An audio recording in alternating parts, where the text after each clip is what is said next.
Mic you all up. Hello everybody, welcome to Frontline Arts. We are here for the artist talk of Viscosity, Women of Print. Say hello everybody. Woohoo! All right, and my lovely assistant, Lindsay, our intern, she actually sequenced and hung this entire show with the help of some of our other veteran artists. So thank you, Lindsay, and she's a great help today. So anyway, I am going to walk right over here. Actually, you're going to follow me to the first print. So this exhibition was curated by both Candice, Corgan and Kristin, Sarette, and they both went to Tamarind. So we have a lot of wonderful Tamarind master and certified printers in this show, which is really awesome. This exhibition is women from all over the world, as far as Canada and Finland, and all over the country in various stages of their careers. Students, teachers, professional artists, master printers, you name it, of all backgrounds. So that's what's really super exciting about this show. And unfortunately, Kristin Sarette couldn't quite be here. She was almost here, being at Printmakers Open Forum for the past week, but I'm assuming she's back in Indiana. But I asked her to send a few words for the show today since she curated it. So, and they're very touching. I'm going to try not to cry. Kristin says, "The only thing that I really want to say about this show was how amazed I am at the life of its own this exhibition has taken. It truly shows the push we have as a collective to have our voices heard while simultaneously creating community. I wanted to make an exhibition that I needed to see as a young printmaker, and I needed to know that I had a community. That's what this show is, and it continues to prove itself at every turn." So I thought that was really touching and amazing. This show started in Bloomington, Indiana, went to the Lincoln Pin Gallery in Austin for Print Austin. Now it is here at Frontline Arts in New Jersey, and next it is going to Crow's Shadow Institute of the Arts in Oregon. So stay tuned for that and beyond. All right, so I would like to introduce our first artist, Scout Cartagena. Hello. She has the piece behind me here. And I'm just going to say that you went to MICA. You live in Philly, and your work focuses on mental health, African and Puerto Rican heritage, and you also organize the Break Free Fest. Yes, a safe space for people of color in Philly, a hardcore punk fest. That's so awesome. So please, welcome. I'm going to mic you up now and take it away. Hi, I'm Marissa Cartagena. I also go by Scout. I did Agua Pasada as my work. It's a monoprint. I actually was taking classes. I'm taking classes right now at Tyler School of Art, Temple, and I'm getting back into printmaking after a few years of being out of it due to actually illness, which is pretty important, and I hope people will read about it. It's called HLH.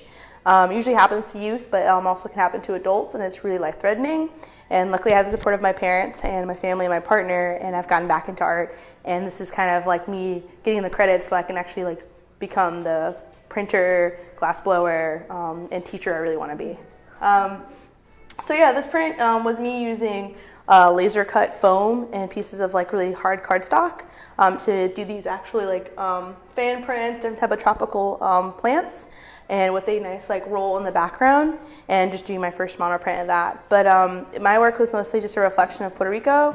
Right now it's going through a lot still to this day, despite people ignoring the situation, acting like it's been figured out, just like with Flint and in other places around this world. And Sudan right now is really going through it, so I want to bring recognition to that. My work also is about mental health, but also it's a cultural standpoint. I think those two bind together really well. In making art or in our speaking. My father's Puerto Rican and my mom's African American, and I'm becoming an artist who's recognizing that is what makes me who I am. And in that shapes everything. So my work is gone from more less illustrative animal prints, which I still do today. I love doing it. But more into a dive into what these things mean to me and not hard symbolism. So yeah, that's what this print is for. it still needs, Puerto Rico still needs help, and it still needs work, and it's a beautiful, strong community. We went back recently, and it was really cool to see everyone just still trucking along. There are buildings that are collapsed and like falling down, and there's people still kind of like trying to make their lives throughout this, but everyone's still outside smoking cigarettes and eating mofongo outside and like talking and laughing and complaining about the weather. So it's a very strong community of people, and I wanted to recognize that. And water is life to them. It's more than just a necessity they have. It also is what makes the rivers go. It makes the plants grow. It makes the rainforest type go. It makes the people talk and laugh, and it helps them between drinking really good rum. So yeah, that's what I wanted to recognize. So yeah, that's me.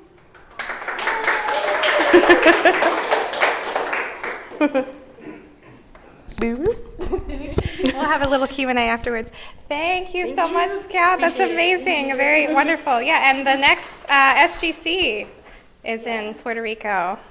Amazing. Someone made a comment about... Yes, people are watching. Yay! All right, so our next artist is Bryn Sumner. Come on up here, girl. We'll pan over to her work. So Bryn also went to Tamarind. She has her BFA from the University of Iowa. She is a Women's Studio Workshop alum, and she is now a printer, instructor, and monitor, and more at Bob Blackbird. And I just found out she does incredible hiking and backpack delivery of lithostones. That is amazing. So we're going to mic you up. Okay. I'll let you do it. All right. So, thank you for coming out this afternoon. It is such an honor to be here in this incredible show. Many people who are very dear to me, Tamarind classmates and other printers that I've met along this road, are represented here in this room, and it feels good to be back with all of those people, actually with them and with them in spirit. So this work, these are stone lithographs that are made from objects that I've picked up in parks around Brooklyn, and the title of the work tells you where the collection location was. People who know me before this know that I'm also a dog walker by day. And so this started out, I'm with my boys, scanning for chicken bones, can't have that. You always have to keep your eyes on the ground as kind of a safety measure. So I started noticing there were a lot of interesting things, interesting shapes that I was finding, and one day I just started picking some stuff up and putting it in a plastic bag, which I also carry a lot of as a dog walker for obvious reasons. So it started collecting things from my local park, which is Fort Greene Park in Brooklyn. And so you see the marks left here from where the objects made contact with the touche wash on the stone. If you're a lithographer, you'll recognize this rings pattern as the touche dries from the outside in. It makes what we call a reticulated wash. And I like that for these images, this is a series called Groundscapes, because it's that very native mark to lithography, but also that it sort of references topographic maps as you're looking at the ground in sort of a micro-macro view. So there's a mix of things. You'll notice probably some familiar objects, the clover and the fidget spinner, lots of bottle caps. There's trash that you find in New York City anywhere you go. And then there are things that are particular to different locations. And so as I'm sampling from different parts of the city, I hope that there's a bit of a sense of place within the images that were stuff collected from the same park on different days or in different seasons.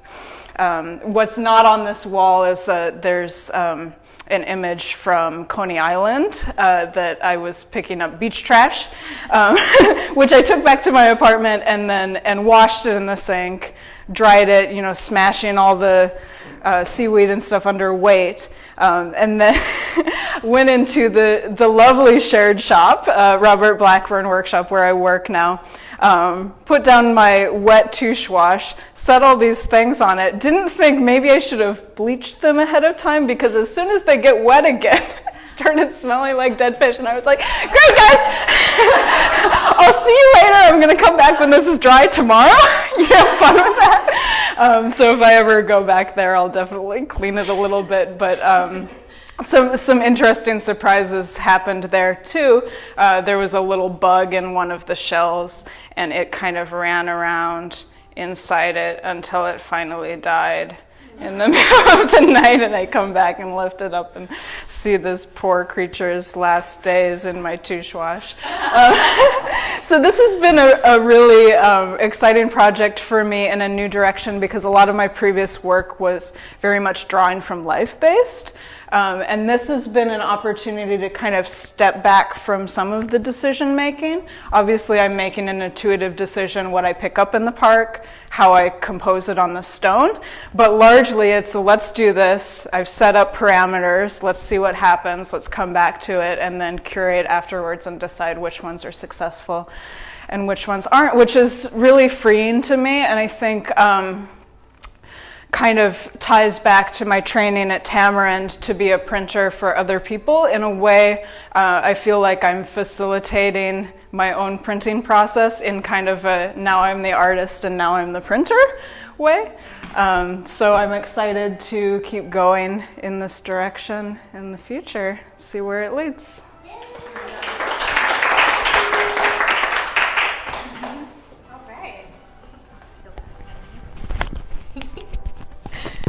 Probably making really loud noises when I touch it.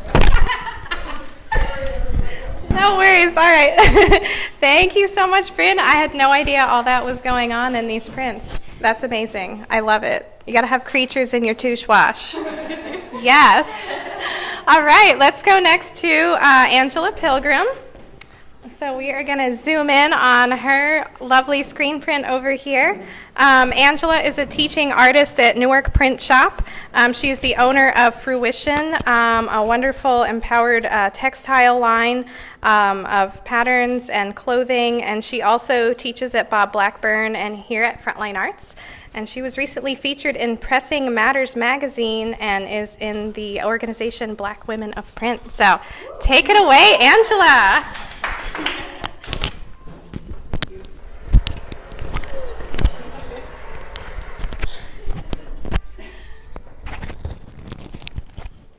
That's good. Okay. Hi, I want to thank everybody for coming. It's really important that you guys are here. We're fellowshipping in a lot of sense of the word. I am nervous. I don't do a lot of public speaking, but it's important to be here only because I've been trying to find like my tribe, especially online, and to just be surrounded by artists who love something that I love dearly is really important. So just connecting with you all, so thank you. My print is called Kia. It's short for Zakia, which is I did a little research on the name Zakia, and it's a Muslim name, which means intellectual, it means purity, it means being sharp. A lot of my work is women identified, but also just identity of just Black women and their narratives. So you'll see a lot of my work surrounding that. I actually made this piece when I was really angry. It was like a relationship thing, and I'm like, I have to get into the studio and I have to like, harness my own power and to create an image that like I really would love to see or how I would feel. So that's where Zakia came from. What else can I say? Do you have any questions for me? What is your process? My process is, it's a screen print. So basically, I started off with the color for the skin. So what I would do is I would create like an image for this shape here, I would color on vellum. I'm very manual when it comes to my work. I don't really dig the whole Photoshop thing. I don't know how to do it, to be honest. So vellum is just like this transparency paper, and I just basically drew the shape of every color you see here. So it's the background, the flowers, and also the key image, which is the black image, which would be the last image. And So you have a screen for each color? yes. Yes, I have a screen for each color. So basically in screen printing, you would print out the darkest image for the colors that you wanted to use, and you would basically layer those to create your image. A lot of people do CMYK, which is cyan, yellow, magenta, and K, which is the key image. But I do it like a little differently. I'm really unorthodox when it comes to printing. So I wouldn't say I'm like the connoisseur of like, you know, the whole CMYK process, but it works for me. And it's worked for a lot of my students. So yeah. Do you want to say anything about fruition or what else you do for your work? So Fruition came about at the New York Print Shop, and it was because there were people who wanted like my images on printed matter, and I said, okay, well maybe I'll do t-shirts. And then I just had so much love for it that I was like, maybe I'll do it on dresses, and then maybe I'll do head wraps. So that's like my biggest project right now, is creating imagery, black women on head wraps and adorning their heads, which is very sacred. It's your crown. It's very important in the Black community, which you see a lot in my work, is surrounded by just like natural hair. So there's a whole history behind that as well, and there's different ways how to style your hair. So I incorporate that in my work and processes. Right now, Fruition is actually back up. It was on a hiatus for like a year or so, just so I can kind of come up with like more imagery and just, I take my time with my work. That's like another part of it, and that's why I love screen printing so much. So yeah.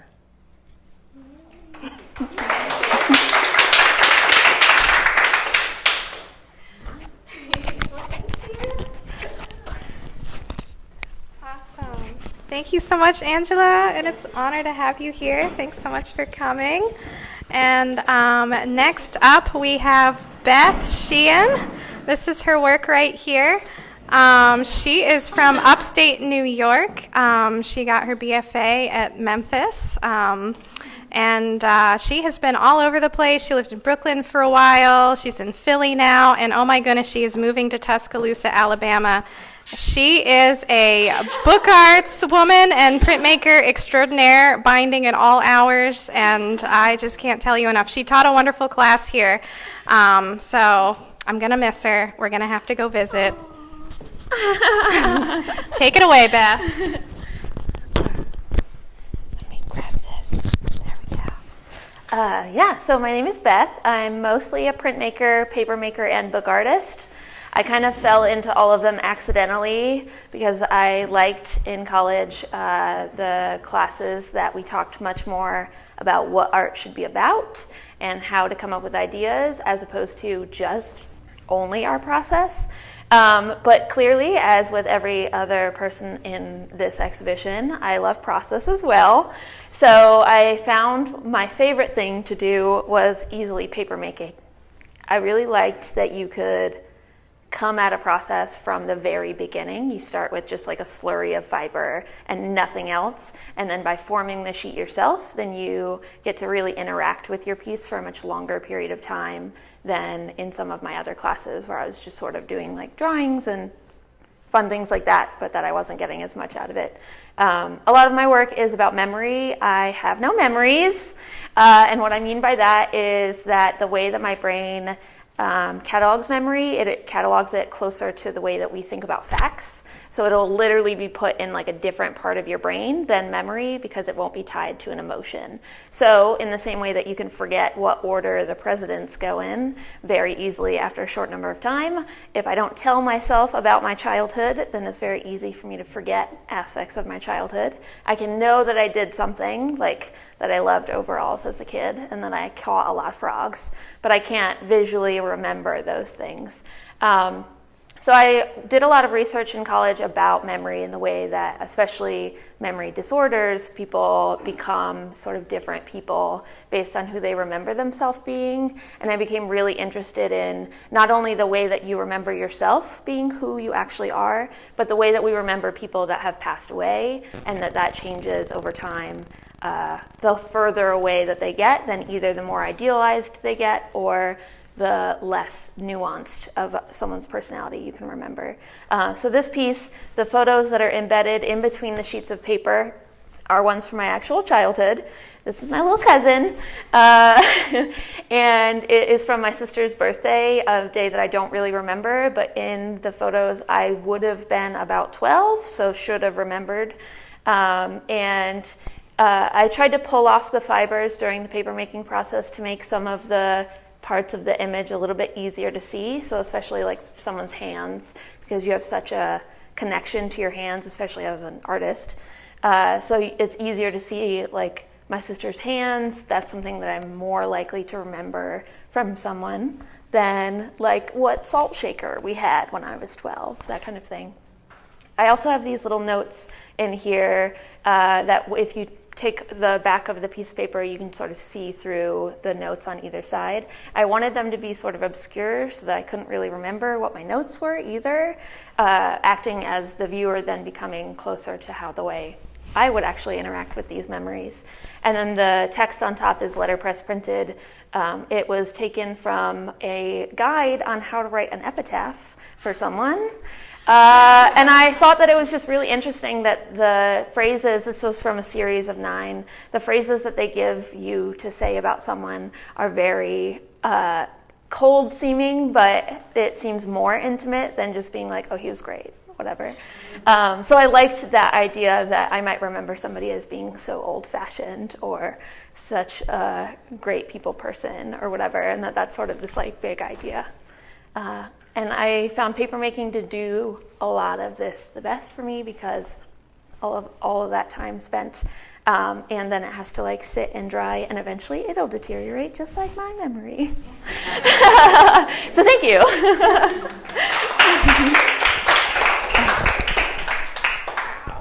Thank you so much, Beth. That is absolutely fascinating. Wow. Oh my goodness, it's my turn. Hi. So I'm Rachel Heberling. I got invited to this show, as did everyone else. It was like a year ago, right? Starting with Kristin in Indiana. And this wasn't really planned. I had no idea that it would end up here, which is just a total honor. It was just an idea for a second. So I'm so glad, and it's really amazing to have everybody here and talking about it. I also had no idea that I would be the executive director here at the time of this show being here and all that. There's been a lot at once. It's been a wild year. So, so thanks everybody for having faith in that. I will say it's definitely hard to juggle making art with the full-time job and running an organization. It's wow. But it's going to happen again soon, I promise. Everybody just has to find their balance and their equilibrium, and that's what's also really special about today, just kind of getting back into that mode as being an art maker and talking about it in the community and what it means. So I actually made this piece a couple of years ago right here in the studio, and this was also kind of out of a flash of anger, and some relationship stuff. There is a lot going on here, maybe 10 different things, but I'll just name a couple. So for one, I also have a health issue, endometriosis. It's an issue that affects a lot of women, and it's extremely painful. And at the point that I made this piece, I didn't know that I had it yet. So I was not yet diagnosed. And I kind of had the vibe that surgery was in my future, but didn't know what the proddings and pokings would reveal. So that's some of the imagery going on in there. But actually this and this are from a how to gut a deer bag, unfortunately.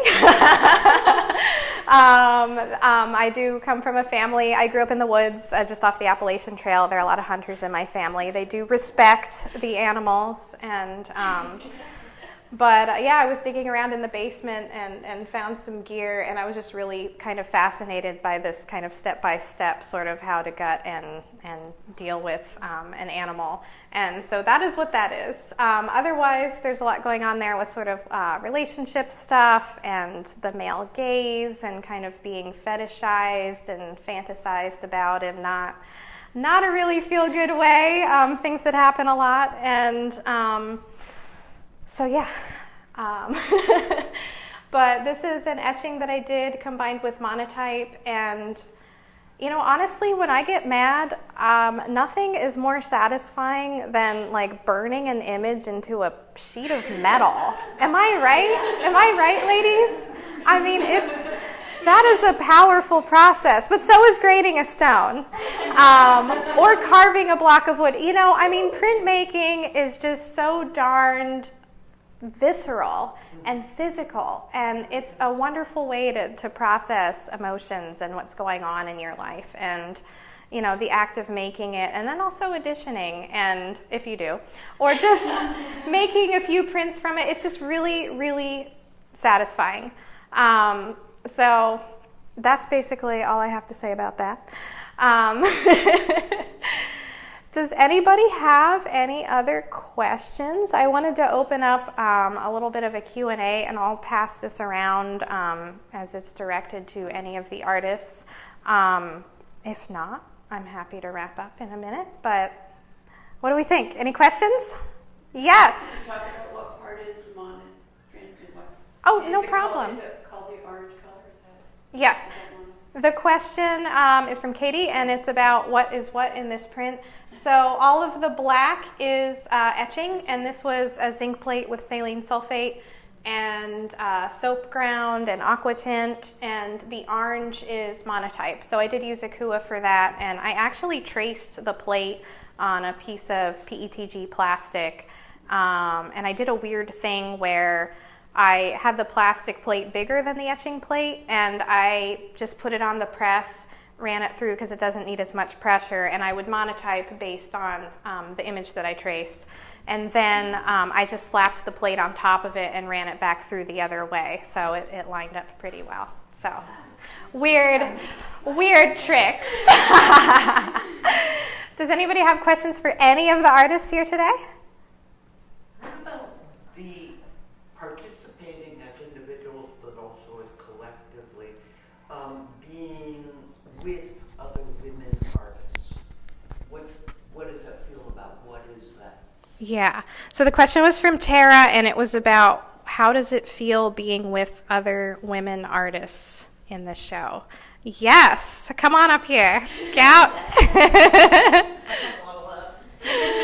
Yes. All right. I really like this question just because I didn't get to say anything about it, but because of the invitation in general.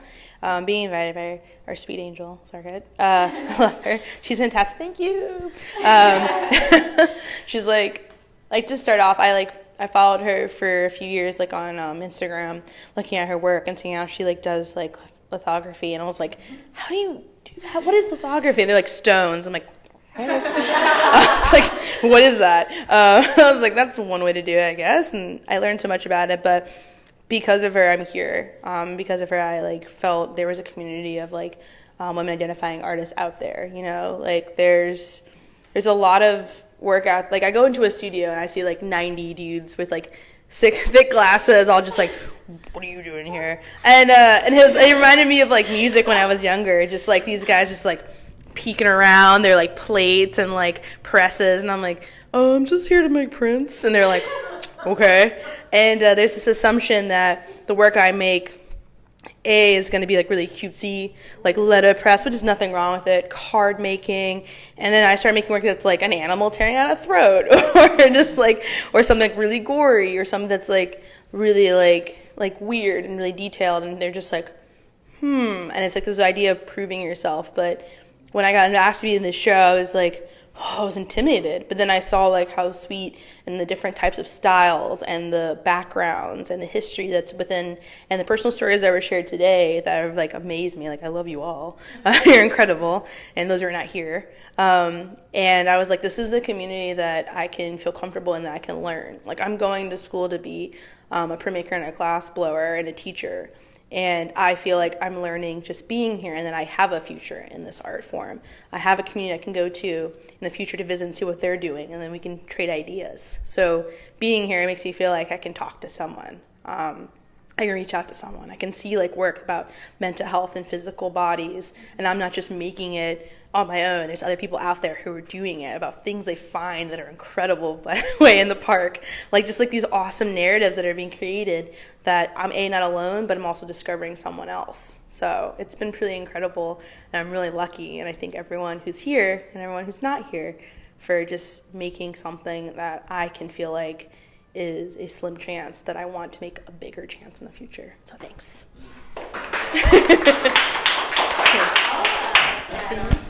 Do it. I totally agree. I think the biggest thing with printmaking that drew me to printmaking in the beginning was the amount of community that you could get with other people. Because as opposed to some other shops, then you're like really in the shop together. Like, not that many people can buy a press. So if you have access to a press, then you're also going to find a ton of other people that are really willing to like help you do things in our very particular ways of doing things. But I think that that's a really big thing. And I think what's so great about this being all women is that it's kind of obvious when, I think, when women make art, because we're so willing to put ourselves into the art. And I think that that just speaks a lot to that type of energy in general, and that so often then we're putting ourselves out there for everyone else. So it's really nice to see it on the walls as well.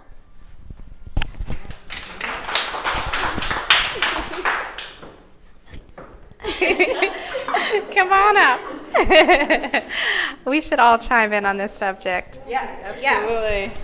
Yeah, Rachel, I loved what you were saying about the physicality and like putting your anger into it sometimes. But yeah, printmaking has this great physicality, and it's amazing to see, especially so many lithographers in this show, because I think lithography, partly by virtue of the fact that it's traditionally done on really big, heavy rocks, was for a long time seen as a very masculine printmaking medium, just like a real boys club, like back in the day.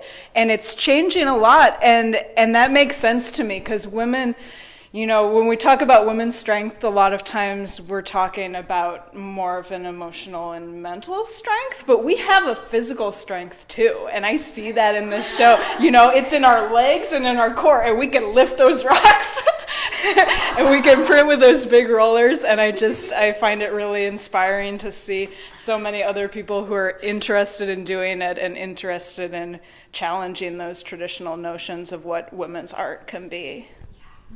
Yeah. Yes. That's right. Amen, Bryn. I'm gonna let Angela chime in as well. Right here.